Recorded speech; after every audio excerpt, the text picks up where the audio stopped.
যতবার সরকারে এসেছি ততবার শ্রমিকদের মজুরি বৃদ্ধি করেছি।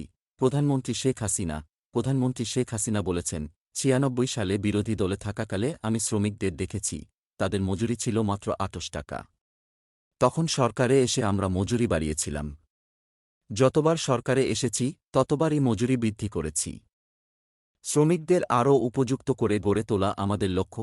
বুধবার দুপুরে বঙ্গবন্ধু আন্তর্জাতিক সম্মেলন কেন্দ্রে মে দিবস উপলক্ষে শ্রম ও কর্মসংস্থান মন্ত্রণালয়ের আলোচনা সভায় তিনি এসব কথা বলেন। প্রধানমন্ত্রী বলেন, জাতির পিতা বঙ্গবন্ধু শেখ মুজিব স্বাধীনতার পর মে দিবসকে প্রথমে শ্রমিক সংহতি দিবস হিসেবে ঘোষণা দিয়েছিলেন।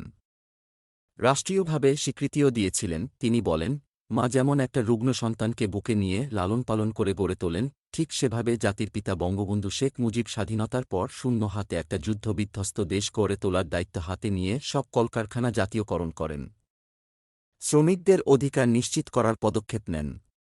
তাদের কর্মসংস্থান যাতে ঠিক থাকে সে পদক্ষেপটাই তিনি হাতে নিয়েছিলেন। শ্রমিকদের স্বার্থ রক্ষার জন্য মজুরি কমিশন গঠনের কথা উল্লেখ করে শেখ হাসিনা বলেন, মে দিবসের সরকারি ছুটি ঘোষণা করেন বঙ্গবন্ধু। এদেশে মানুষের মধ্যে যে বৈষম্য, সে বৈষম্য তিনি দূর করতে চেয়েছিলেন। তিনি বলেন, খেটে খাওয়া মানুষের ভাগ্য পরিবর্তন করাই আওয়ামী লীগের একমাত্র লক্ষ্য। আমরা সবসময় সেই পদক্ষেপ নিই। জাতির পিতা যখন দেশটাকে গড়ে তুলেছেন, তখন যে সব মালিক বাংলাদেশে ছিল শিল্প কলকারখানার মালিক তারা হবেন। আর যেগুলো মালিকানাবিহীন সেগুলো সরকার চালাবে। সে ব্যবস্থাও তিনি করেছিলেন। সরকারি খাতকেও গুরুত্ব দিয়েছিলেন। Golam Mostafa, desk report, BE news.